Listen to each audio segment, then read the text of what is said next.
Okay, so if you're in any organization today, you know that the conversation about AI is, well, it's everywhere. You can't escape it. But what if we're all having the wrong conversation? What if our entire framing of this technology isn't just unproductive, but actually kind of dangerous? In this explainer, we're going to explore a new, and I think much more powerful, way to think about our relationship with AI. You know how it goes. The minute someone says AI, the discussion almost always goes to one place: fear. The fear of being replaced, of becoming obsolete, of getting pushed out of the picture. We're sort of told it's a binary choice, right? Either AI wins or we do. But this whole way of thinking, it completely misses the real point. And this right here, this is the pivot. The real risk isn't some sci-fi movie where the robots rebel. No, it's something way more subtle, and it's happening right now. It's the risk that we as humans just give away our agency, our ability to think for ourselves, to choose, and to act with purpose. That's because this whole human versus AI story is really a false dilemma. It forces us into a corner, making us see this incredible new technology as a competitor. But what if it's actually a collaborator? This mindset creates so much anxiety, and it makes us miss the huge opportunity that's sitting right in front of us. The real question is how we work with AI. So to really get this new partnership, we've got to appreciate the two very different kinds of intelligence we're talking about. Look, it's not about one being better than the other. Not at all. It's all about how they complement each other. We're talking about silicon versus carbon. So on one hand, you have silicon-based intelligence. That's AI. And it's basically a super powerful pattern matching tool. It is fantastic at the what and the how.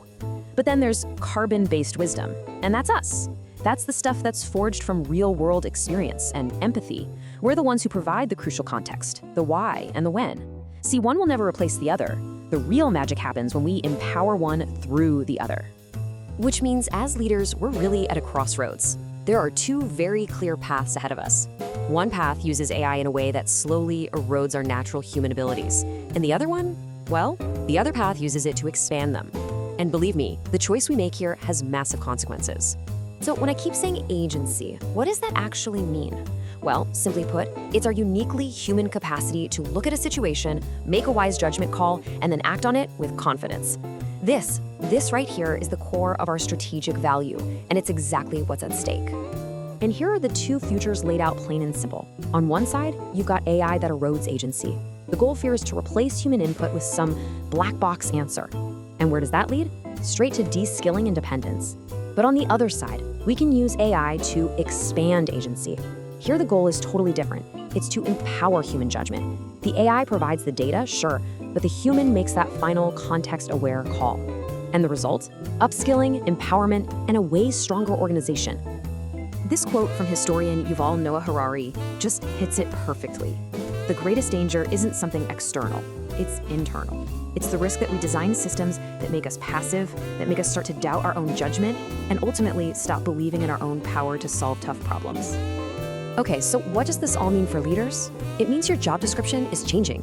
It's not just about managing projects or people in the old way anymore. In the age of AI, your most important job is something completely new. Your new job is to become the chief architect of human agency. What does that mean? It means you have to be intentional. You have to design the systems, the processes, and the culture where technology serves people, where it augments our capabilities and keeps the steering wheel firmly in human hands. So how do you actually do that? It sounds great, but what are the steps? Well, here is a clear action plan for leaders to guide their organizations away from fear and toward empowerment. It all starts by focusing on 3 key groups in your organization. First, for the afraid. Your job is to provide safety and clarity. Frame AI as a helpful tool, not a scary threat.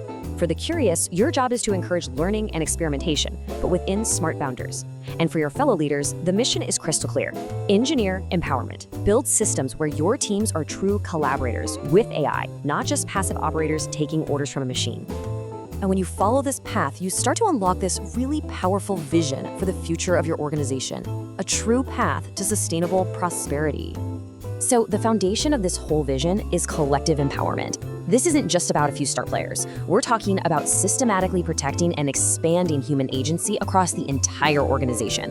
When you build that foundation of trust, when you create a culture where everyone feels safe and motivated to take ownership, you unlock the first piece of the puzzle. But, empowerment by itself can get a little chaotic. That's why you have to combine it with collective precision. This is all about engineering the human frameworks for alignment and collaboration. It makes sure all that newly expanded agency isn't just scattered everywhere, but is focused like a laser on your most important strategic goals. And when you put those two together, an empowered human core combined with a precision of strategic alignment, that's when you achieve collective prosperity. This isn't about short-term efficiency gains from automation. No, this is about something much, much deeper, long-term, sustainable success that's driven by the augmented wisdom of your people. So this brings us to the final, and I think most crucial, reframe. Let's just stop asking what AI can do instead of us. Let's start asking a better question. What can we do with it to become more fully human? By shifting our focus from replacement to collaboration, we don't just build better companies, we actually create an opportunity to use this technology to become better, wiser, and more capable versions of ourselves.